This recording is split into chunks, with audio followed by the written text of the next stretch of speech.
తాకట్లో ఉన్న మీ బంగారాన్ని విడిపించి ఆ రోజు ఆన్లైన్ రేటుకి కొంటాం. Sharma gold company. శ్రీమాత్రే నమః. ప్రస్తుతం మనం శ్రీ శ్రీ శ్రీ ఆనంద శివకామేశ్వరి సన్నిధానంలో ఉన్నామండి. ఇక్కడ శ్రావణ మాసం సందర్భంగా విశేష కార్యక్రమాలు, పూజలు అయితే జరుగుతున్నాయి. వీటికి సంబంధించి ఒక వీడియో కూడా నేను మీకు అందించాను, చూడండి. ఎంతమంది మహిళా భక్తులు ఇక్కడ పాల్గొన్నారు, అమ్మవారి సేవలో తరించారు.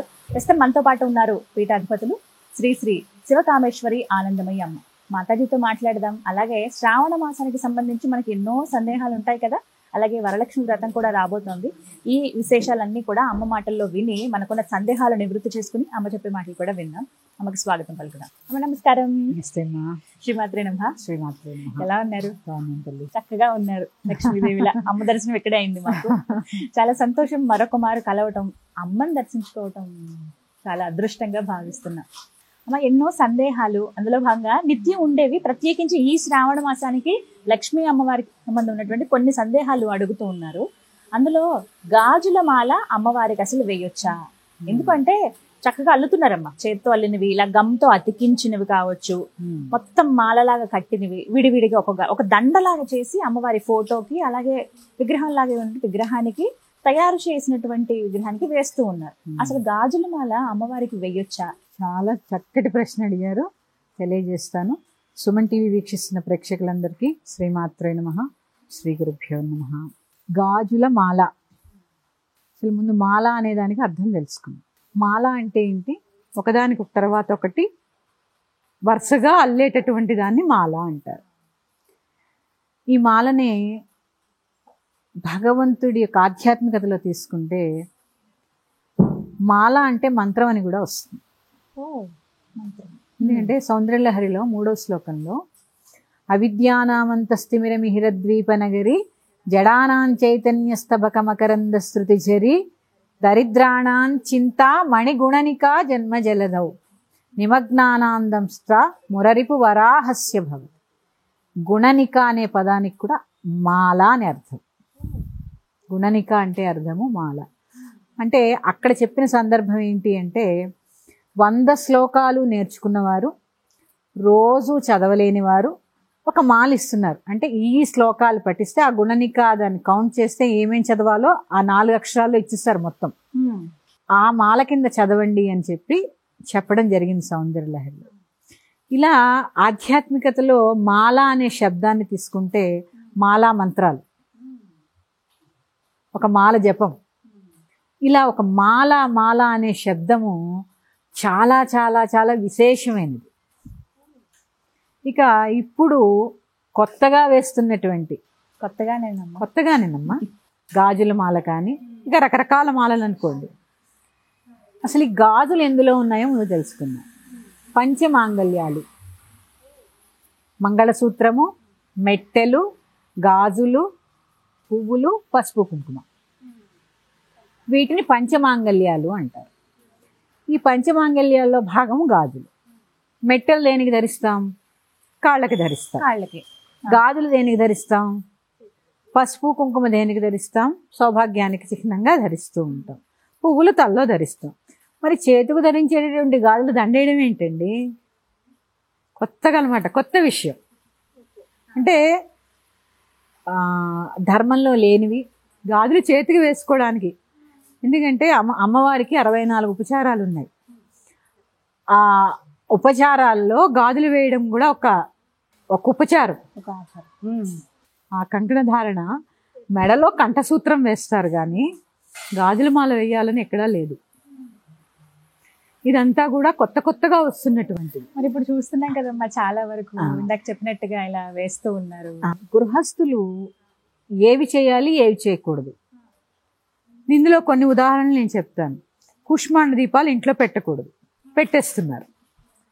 నిమ్మకాయ ధూపాలు ఇంట్లో పెట్టకూడదు, గుళ్ళోనే పెట్టాలి, లేదా ఏదైనా ఆశ్రమాల్లోనో పీఠాల్లోనో ఆ దేవత ఎదురుగుండా పెట్టాలి. అంటే గృహస్థి ఏది చేయాలో అదే చేయాలి. ఇలాంటి గాజుల మాలలు, ఈ రకరకాల మాలలన్నీ దేవాలయాల్లో కొన్ని సందర్భాల్లో అలంకరణలో భాగంగా వేశారు. వేయలేదని నేను పూర్తిగా చెప్పను. చిట్టి గాజుల మాలని, ఒక గాజుల మాల వేసి గాజులతో అమ్మవారికి అలంకరిస్తారు. అది ఎప్పుడు 1,00,000 గాజుల పూజ. ప్రత్యేకంగా లలితా సహస్రనామానికి దసరాల్లో మనం కూడా చేస్తాం, ఒక్కొక్క నామానికి ఒక్కొక్క గాజు సమర్పిస్తూ ఉంటాం. ఇది ఆ సందర్భాన్ని బట్టి చేసేది తప్ప గృహస్థు ప్రత్యేకించి గాజుల మాలలు ఇవన్నీ తయారు చేసి వేయవలసిన పని లేదు. ఎందుకంటే అమ్మవారు చాలా లావణ్యం, ఆవిడ పేరేంటి లలిత, చాలా సున్నితం, లావణ్యం. పువ్వులు వేస్తేనే ఎక్కడ కందిపోతుందో అని భావిస్తూ ఉంటాం. ఆ భావించే ఆడి గాజు ముక్కలు మెళ్ళో గుచ్చి వేస్తే ఎట్లా ఒక్కసారి ఊహించుకోండి. అపచారమే కదా అది, అపచారం కదా. అందుకని ఏది చేయొచ్చు ఏది చేయకూడదు ఇది ఒకసారి తెలుసుకుని ముందుకు వెళ్ళడం మంచిది. అయితే గతంలో ఇలా వేసున్నామండి మేము, మరి ఆ మాలను ఏం చేయమంటారు? మేము ధరించొచ్చా, వచ్చిన వాళ్ళకి తాంబూలం ఇచ్చేయొచ్చా, లేకపోతే అలాగే ఆ ఫోటోకి అలా ఉంచేయమంటారా? ఏం చేయాలనేది ఇప్పుడు ఒక సందేహం. వేయకూడదని చెప్పాము, మనం వేయకూడదు అన్నా కూడా వేసే వర్గం ఉంటారు, వేసినవి తీయాలా వద్దా అని ఆలోచించే వర్గం ఉంటారు. ఏదో ఈ గురువుగారు లాంటి వారు చెప్పారు అని తీసి వేసి బయటికి తీసేవాళ్ళు ఉంటారు. చక్కగా చేతికి ధరించండి. ముందమ్మా మీరు అడిగిన ప్రశ్నకి అసలు ముందు నేను వేసే ప్రశ్న ఏంటి తెలుసా, అసలు మీరు ముందు గాజులు ధరిస్తున్నారా? చేతికి గాజులు మానేసి ఎవరి చేతిని చూసినా మట్టి గాజులు ఉండవు, చేతికి మానేసి మాలలు కడుతున్నారు. ముందు మనం వేసుకోవాలి కాదు. పంచమాంగల్యాలు సౌభాగ్యానికి చిహ్నం. ప్రతి సువాసిని ధరించవలసిన వాటిల్లో ముఖ్యమైనది గాజులు, పువ్వులు, పసుపు, కుంకుమ, కాలిమెట్టెలు, మాంగల్యం కదా. ఇవి మీరు ధరించి ఒకసారి అమ్మకి వేయాలో అప్పుడు అర్థమవుతుంది. మనం ధరిస్తే అవి ఆవిడికి ఎక్కడ ధరింపజేయాలో మనకు అర్థమవుతుంది. అందుకని గాజులు చేతికే వేసుకోండి. మాలలు చాలా గుచ్చచ్చు, గులాబీ మాల వేయచ్చు, మల్లెమాల వేయచ్చు, దాన్ని ఏమంటారు కమలమాల వేయచ్చు, ఇలా రకరకాల మాలలు, పారిజాత మాల వేయచ్చు. చిన్న సందేహం, చిట్టి గాజులని ఇందాక మీరు మాటల్లో అన్నారు. ఇప్పుడు చూస్తున్నాం పసుపు, ఎరుపు, పచ్చ, అలాగే అన్ని కలగలిపిన రంగులు కలిపి చిట్టి గాజులు ఉన్నాయి. అవి మరి ఇంట్లో తీసుకుని వచ్చి వేయచ్చమ్మా? అవి కూడా ఏది మాల అవసరం లేదమ్మా. చిట్టి గాజులు ఓన్లీ పూజకి వాడండి. ఇప్పుడు మేము ఉన్నాం, కొన్ని సందర్భాల్లో అమ్మవారికి వేయాల్సి వస్తుంది, వేస్తాం. అది ఎంత ఏది వేస్తాం, ఎందుకు వేస్తాం, సందర్భానుసారంగా చేస్తాం. అంతేగాని ప్రతిసారి మాల గుచ్చి వేయవలసిన పని లేదు. ఇంకొక సందేహం మీరు కాపాడిన అంటే అడుగుతాను. కాయిన్స్ తోటి మాల వేస్తున్నారమ్మా, ఇది ఇంకొక రకం చూశాను. రూపాయి కాయిన్లు అన్ని చేర్చుకుని, లేకపోతే 5 రూపాయలు లేకపోతే 2 రూపాయల కాయిన్స్ అని తెచ్చి చక్కగా వరుస ఒక హారం లాగా తయారు చేసి వేస్తున్నారు. అవి వేయచ్చా? వేయకూడదు. ఏది వేయాలో అదే వేయండి. ధనం ఎందుకుందమ్మా? ఖర్చు పెట్టుకోవడానికి, దాచుకోవడానికి ఉంది, కానీ మాల వేయడానికి లేదు. అంటే మనకి ఏది తోస్తే అది చేసేస్తూ ఉంటాం.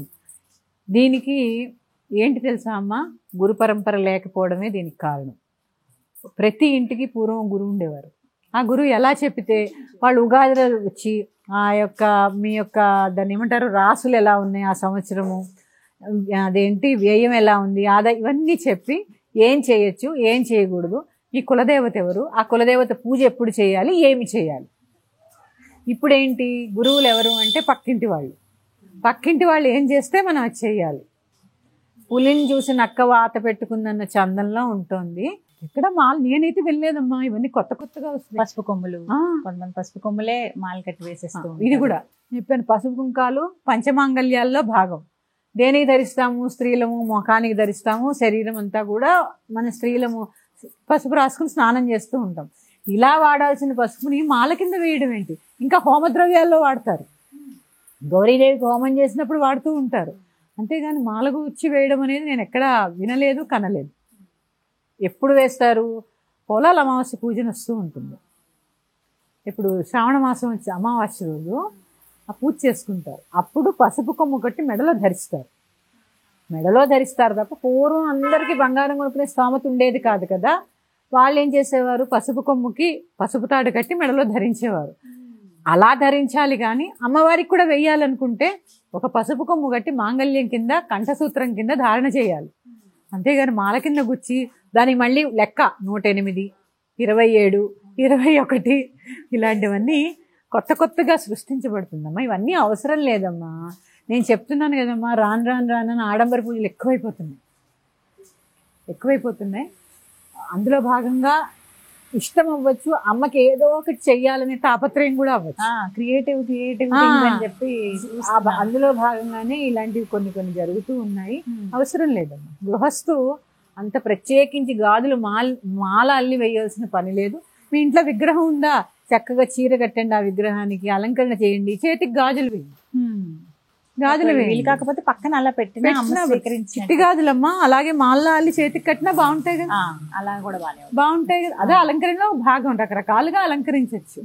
అంతే తప్ప మాలలు గుర్చి మీరే ఆలోచించండి. శ్రీసం గాజు అంటే ఆవిడ సున్నితమైనది, లాలిత్యమైనది.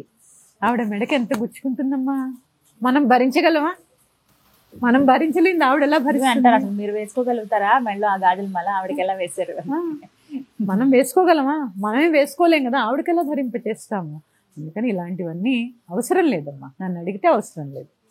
చక్కగా వివరించారు. ఇది ఒక సందేహం, పెద్ద సందేహం నివృత్తి అయింది. అంటే వాళ్ళు చేసేది మనం చేయకపోతే ఎలా అనే ఆలోచనలోకి వెళ్ళిపోతుంది చాలా మంది మహిళలు. తప్పనట్లేదు, కాకపోతే అనిపిస్తుంది కదా ఎవరికైనా. కానీ ఈ మార్గంగా ఇలా అయినా సరే మాకు ఆ సందేహాన్ని నివృత్తి చేసి, ఎందుకంటే మాలలు చాలా ఉన్నాయిగా. ఇప్పుడు చూడండి మన అమ్మవారికి ఎన్ని మాలలు వేస్తాము, చక్కగా ఉన్నారు. అలాంటివన్నీ ఉన్నాయిగా పువ్వులతో. ఎందుకంటే పువ్వులు కూడా ఎందుకు వేస్తామమ్మా, ఆ పువ్వులు ఎంత మెత్తగా సున్నితంగా ఉంటాయి. అవి ఆవిడికి ఏమీ బాధించవు. బరువే మోయలేకపోతే ఒక్కొక్కసారి పక్కన వేసిస్తూ ఉంటాం మేము. బరువు కూడా ఎక్కువ వేయం. మకర తోరణానికో దేన్నో ఆసరా చేసుకుని వేస్తూ ఉంటాం. ఎందుకంటే ఆవిడ మెడ అంత సున్నితమైనది. అందుకని అవసరం లేదమ్మా, ఇలాంటివన్నీ అవసరం లేదు. శ్రీమాత్రే నమః. నమస్తే.